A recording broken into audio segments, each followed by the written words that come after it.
Thanks for tuning in and welcome to the Division 2 Showcase. We have a lot in store for you today, so let's go. Year 6 has truly become a year of transformation where we've crafted an ever-evolving experience by making modifiers a core part of our seasonal framework. With 3 distinct seasons throughout the year, each introduced significant changes to the endgame and our seasonal model.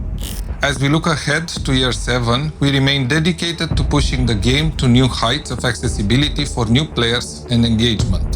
With only a few weeks remaining until the final climax mission of Year 6, let's take a sneak peek at what's in store for the upcoming Year 7. Year 7 will focus on 3 main goals. With the constant influx of new players, improving and streamlining the onboarding process for new agents is more important than ever. We are also focused on adding more depth to the endgame, ensuring there is always something exciting to look forward to. Year 7 will solidify seasons as a cornerstone of the Division 2 experience. Our ambition is to increase the pace and situations, allowing for more regular updates and fresh experiences. Of course, seasons are not the only thing you can expect. During Year 7, we want to make the open world a more dynamic part of the endgame. For example, we're working on introducing an entirely new wrapper to open world activities that react to your actions while unlocking exotic blueprints farming to help you complete your arsenal. We're also focusing on the economy. More specifically, we have a package of revamps that will add more depth to the endgame progression, giving you more control over tinkering and item customization. We aim to make Year 7 seasons a truly holistic experience by realigning the modifiers, gear, and gameplay with the narrative elements of the seasons, including the Manhunt and Climax. Additionally, we want to leave room for your feedback. As we run a live game, we do our best to stay attuned to your needs and remain flexible to try to align our vision with your expectations. We'll be sharing more updates over the course of the year, so you can look forward to more news and announcements each season. In Year 7, you can look forward to a variety of in-game events, including XP multipliers as well as seasonal projects. Additionally, exciting new features such as weapon stats and resource boost will be introduced. Year 6 introduced one of the most anticipated quality of life updates, the stash space increase. In Year 7, we'll continue expanding stash space along with the Battle for Brooklyn DLC. Talking about the DLC, today we are thrilled to bring you an in-depth look at Battle for Brooklyn. Battle for Brooklyn expands the Division franchise with a gripping new story. Whether you're a veteran eager to dive deeper into the narrative or completely new to the franchise, the DLC has something for everyone.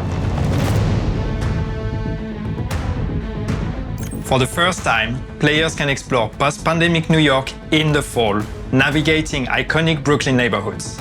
You can tackle the new challenges solo or in co-op, making this DLC exciting for everyone. Let's take a look at what awaits agents in Brooklyn. Battle for Brooklyn is set in the faithfully recreated Brooklyn neighborhoods of Brooklyn Heights and Dumbo, including some familiar areas for the Division 1 players, as well as some new areas never explored in the franchise. Main missions take place off-site to allow for a greater bespoke story experience on your first playthrough. And the traditional side missions are replaced by replayable missions you can access from the open world.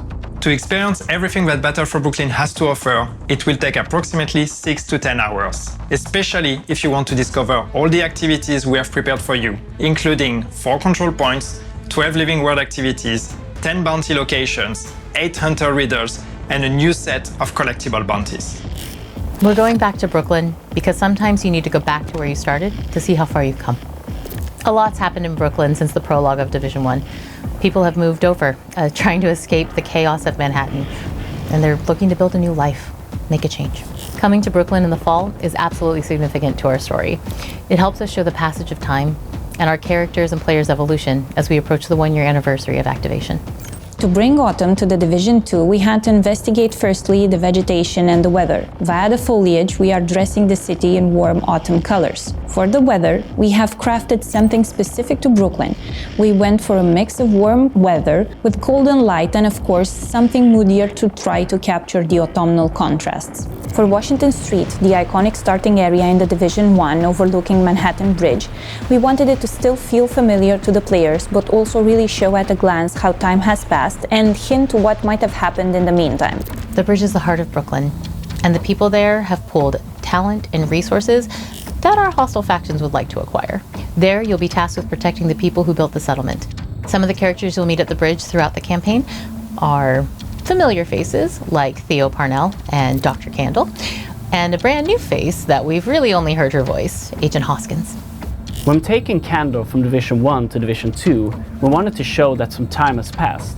She's still wearing her same old ID badge, but it's now more worn and has some wear to it. And my colleague Marie's ID badge here at Massive actually proved as a perfect reference for this because it has seen some better days. When designing Melanie Hoskins, we wanted to make sure that you can recognize some of her backstory and her character design. So we gave her a very cute bracelet that says Mom that she wears that were made by her 4-year-old son Freddie. And throughout Brooklyn, we've hidden all these character backstories in their character designs. The settlement evolves throughout the campaign in multiple stages. What we wanted to capture here is the feeling of community coming together, building and protecting themselves. Brooklyn was hit by the hurricane alongside Manhattan, only here things happened a bit differently. For some areas, the people in Brooklyn have come together to protect the shoreline from the hurricane, so its impact on the city has not been the same as in Manhattan.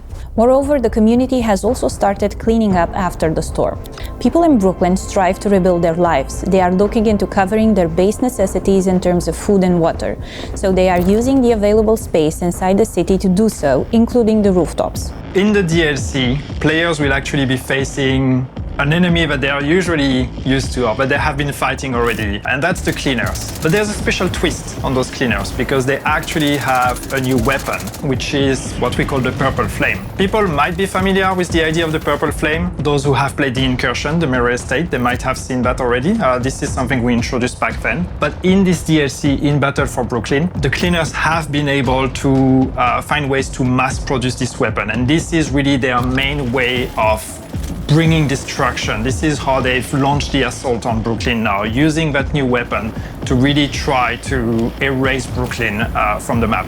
So as an agent, you have to go there, not just face the cleaners as you know them, but face the cleaners with that extra level of threat and of danger because of the Purple Flame.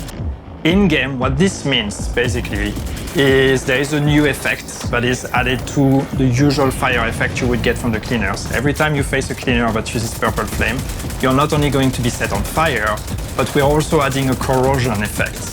And this corrosion, what it does, is basically reducing your max armor. So the longer you engage in a fight against cleaners with Purple Flame, the lower your armor gets. And even if you use armor kits, even if you try to heal, you're only going to be able to go as high as what your new maximum is. And that maximum keeps decreasing the longer you fight them.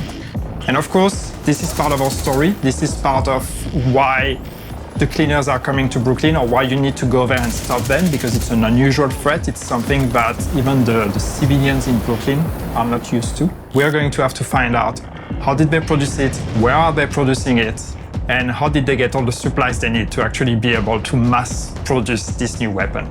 No Division story would be complete without the Hunters. In Brooklyn, we have 8 new riddles and 8 masks that you can unlock, if you're willing to take on the challenge. For the Brooklyn Hunters, we wanted their uniforms to actually match their mask designs a bit more than they usually do, and that will also echo into the game design of the puzzles that unlocks them. We wanted to create a cohesive theme while maintaining the amazing classic Hunter look. Control points are a big part of the open world. With Brooklyn, we've taken them one step further. Based on faction ownership, players can expect a different challenge every time they encounter the same control points. Each hostile faction has its own unique ingredients. The cleaners have the Purple Flame, while the Rikers also have some surprises up their sleeve. Players can expect to encounter those new ingredients in every control point in Brooklyn.